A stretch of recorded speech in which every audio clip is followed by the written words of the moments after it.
सुंदर वन जंगल में टोनी चिड़िया अपने पति सुंदर कबूतर और अपने दो बच्चों के साथ रहती थी। पास ही में चंपा तोती और उसका पति पिंटू तोता भी अपने परिवार के साथ रहते थे। वह दोनों परिवार बहुत ही अच्छे पड़ोसी थे, हमेशा एक दूसरे की मदद किया करते थे।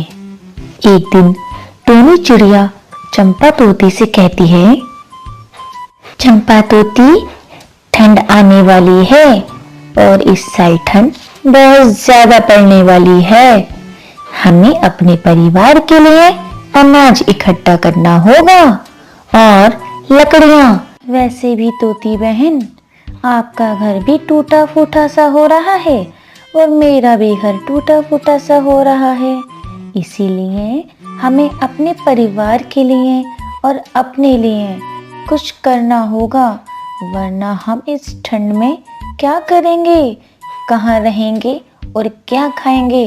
अरे हाँ टोनी बहन, ये तो आप सही कह रही हो। क्यों ना हम कल से ही अनाज इकट्ठा करना शुरू कर दें और लकड़ियाँ भी इकट्ठा कर लें। हाँ चंपा तोती, ऐसा करते हैं।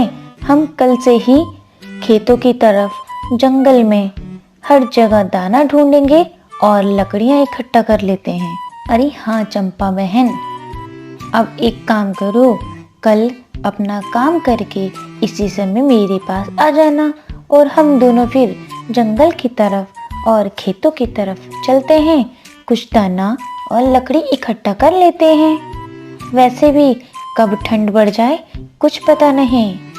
अगले ही दिन दोनों खेतों की तरफ अनाज और लकड़ियां इकट्ठा करने के लिए निकलती हैं।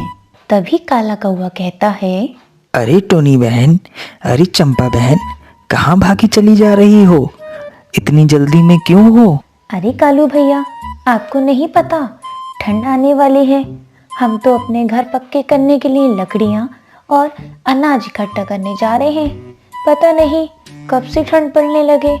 और भैया, मैंने तो सुना है इस साल बहुत ज़्यादा ठंड पड़ने वाली है, इसलिए हम तो अपने घर पक्के करने के लिए लकड़ियाँ लेने जा रहे हैं और सर्दियों में खाने के लिए अनाज।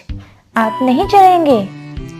अरे नहीं टोनी बहन, मुझे नहीं जाना, तुम लोग जाओ। ठंड आने में अभी बहुत टाइम है। मैं अपने लिए अनाज और लकड़ियाँ इकट्ठा कर लूँगा।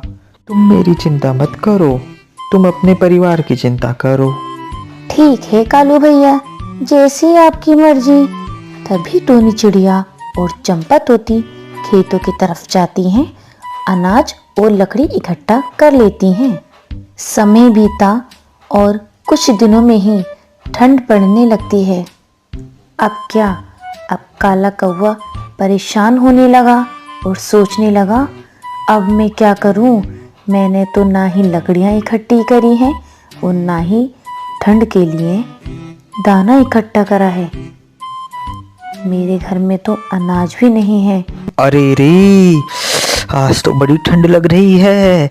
अब मैं क्या करूं? मैंने अपने लिए ना अनाज इकट्ठा करा और ना ही लकड़ी। मेरे घोंसले में भी हवा आ रही है। ऐसा करता हूँ, आज रात चंपा तोती के घर रुक लेता हूँ, कल कुछ कर लूँगा। तभी काला कौवा चंपा तोती के घर जाता है और कहता है, चंपा तोती, चंपा तोती, अरे दरवाजा खोलो, चंपा तोती। हाँ कालू भैया, क्या हुआ? अरे चंपा तोती, मेरा घोंसला टूट रहा है, उसमें हवा भी आ रही है। और चंपा तोती, मैंने सुबह से खाना भी नहीं खाया है, मेरा दाना भी खत्म हो गया है। मुझे आज अपने घर में रुकने की जगह दे दो, मैं सुबह ही चला जाऊंगा और अपना घोंसला भी ठीक कर लूंगा और अपने लिए दाना भी इकट्ठा कर लूंगा। अरे कालू भैया, मेरे घोंसले में तो इतनी जगह ही नहीं है। और वैसे भी कालू भैया, हमने तो तुमसे पहले ही कहा था ठंड आने वाली है, अपने घर पक्का करने के लिए लकड़ियां इकट्ठी कर लो और खाने के लिए अनाज इकट्ठा कर लो। पर तुम इतने आलसी हो गए हो, तुम तो हमारा कहना भी नहीं मानते।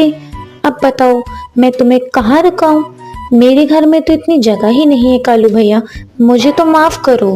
तभी काला कौआ टोनी के घर जाता है और टोनी से कहता है, टोनी बहन दरवाजा खोलो। टोनी बहन।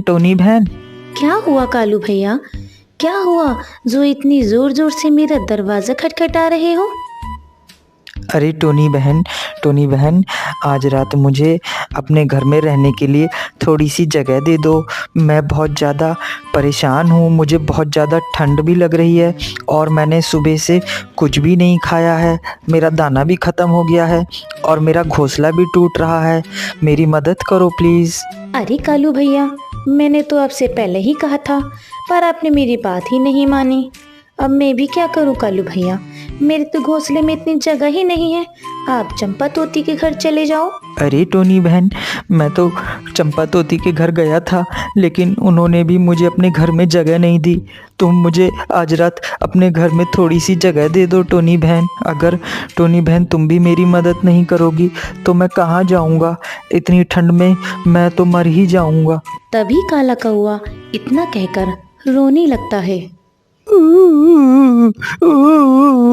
अरे कालू भैया, रो मत, अब पछताने से कोई फायदा नहीं है। एक काम करो, आज रात आप मेरे घर रुक जाओ और ये लो थोड़ा खाना खा लो। पर कालू भैया, कल सुबह ही आप अपना घर पक्का कर लेना और खाने के लिए अनाज इकट्ठा कर लेना। ऐसी तो पूरी ठंड पड़ी है, मैं कब तक आपकी मदद करूंगी? हाँ टोनी बहन, तुम ठीक कह रही हो। अभी तो पूरी ठंड पड़ी है। मैं कल ही अपना घोंसला भी ठीक कर लेता हूँ और अपने लिए दाना भी इकट्ठा कर लेता हूँ। तुम बहुत अच्छी हो टोनी चिड़िया, तुमने मेरी मदद करी। कोई बात नहीं कालू भैया, अगर एक पक्षी ही पक्षी के काम नहीं आएगा तो फिर कौन आएगा हमारी मदद करने के लिए? ऐसा तो लगा रहता है। हाँ टोनी, तुम सही कह रही। अगर हमारी वीडियो आपको पसंद आई हो तो वीडियो को लाइक करो और कमेंट करो और चैनल को सब्सक्राइब करो। Thank you.